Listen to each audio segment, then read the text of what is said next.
Ketika kita berbicara tentang meningkatnya angka kriminalitas di Indonesia, banyak orang langsung menyalahkan satu pihak. Hukum yang lemah, ekonomi yang sulit, atau moral masyarakat yang menurun. Padahal kenyataannya, kriminalitas adalah masalah yang sangat kompleks. Ia tidak muncul dari satu sebab saja, melainkan dari kombinasi dari berbagai faktor yang saling berkaitan satu sama lain. Pertama, faktor yang paling sering disebut adalah tekanan ekonomi masyarakat.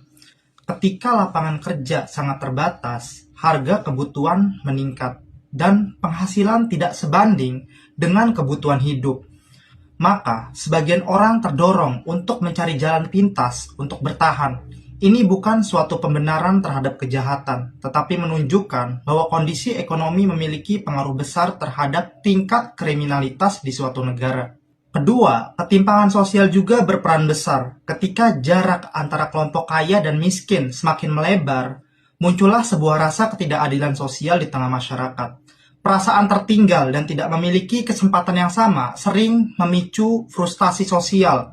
Dalam jangka panjang, kondisi seperti ini dapat meningkatkan potensi tindakan kriminal, terutama di wilayah perkotaan yang padat penduduk.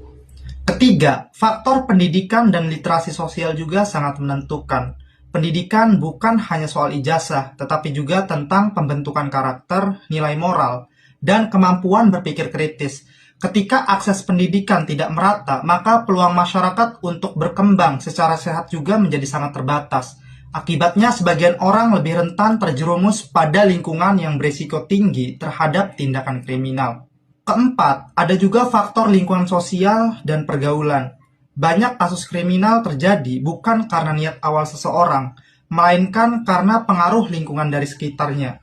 Lingkungan yang keras, minim pengawasan sosial, dan kurangnya kegiatan positif bagi generasi muda dapat memperbesar resiko munculnya perilaku menyimpang. Kelima, faktor kepercayaan terhadap sistem hukum juga sangat berpengaruh. Ketika masyarakat merasa hukum tidak selalu berjalan adil ataupun tegas, maka efek jerat terhadap pelaku kejahatan menjadi sangat berkurang. Dalam situasi yang seperti ini, sebagian orang bisa kehilangan rasa takut mereka terhadap konsekuensi hukum. Namun, penting untuk kalian pahami, meningkatnya kriminalitas bukan berarti masyarakat dalam suatu negara buruk secara moral. Justru seringkali kriminalitas adalah cerminan dari tantangan sosial yang lebih besar, seperti ketimpangan ekonomi, keterbatasan pendidikan, dan perubahan sosial yang cepat di era modern. Karena itu, solusi terhadap kriminalitas tidak cukup hanya dengan penegakan hukum yang tegas. Diperlukan juga